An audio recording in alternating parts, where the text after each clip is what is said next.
Informing you. Now, Kenyans are growing louder and angrier as disturbing cases of alleged police brutality continue to surface. Blogger Albert Ojwang incident has reignited public fury, especially as it comes in the wake of President William Ruto's assurances that enforced disappearances are a thing of the past and that all missing persons have been reunited with their families, a claim many civil rights groups say is far from the truth, with dozens of youth still unaccounted for. As Alan Ochanda reports, IPOA, the agency tasked with the responsibility of holding police accountable, has been accused of failing in its mandate, leaving Kenyans with one conclusion: they're on their own. 1 year ago, thousands of Kenyans flooded the streets in defiance, voicing their outrage over the controversial finance bill. But the demonstrations were met with a chilling response. Hundreds of young protesters vanished without a trace. Some were later found dead. Others resurfaced with harrowing accounts of torture and trauma. Now the pain is being reopened by the killing of Albert Ojwang, allegedly at the hands of law enforcement officers. Once again stirring public fury with fresh accusations leveled against those meant to uphold the law.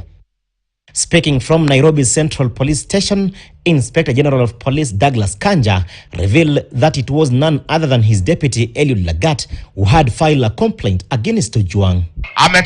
Meanwhile, the matter is taking a political dimension. The opposition has seized the moment, pointing fingers at President William Ruto and the Kenya Kwanza administration, accusing them of turning a blind eye to enforced disappearances. Welcome to Kenya. This comes despite assurances by the head of state that abductions had ceased and that all missing persons had been reunited with their families. All the people who disappeared or who were abducted in what you said, all of them have been brought back to their families and to their homes.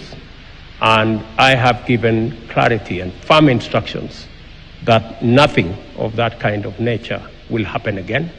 Tumepata habari kuna kijana yenu hapa Gen Z ametekwa nyara na kuuawa, si ndio?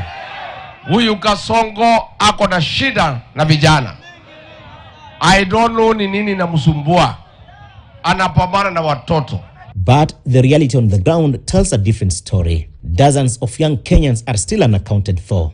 Among them, Emmanuel Mukuria, who vanished in Githurai on June 25th, 2024. On that same day, Dennis Chege and Peter Basharia were last seen in Nairobi's Central Business District. And Martin Mbisi and Kalani Mwema were reportedly abducted in Mlolongo. The ongoing crisis stands in stark contrast to the promises made when President William Ruto and ODM leader Raila Odinga struck a truce and agreed to form a broad-based government. They outlined 10 urgent priorities, item number 10, to end the scourge of abductions.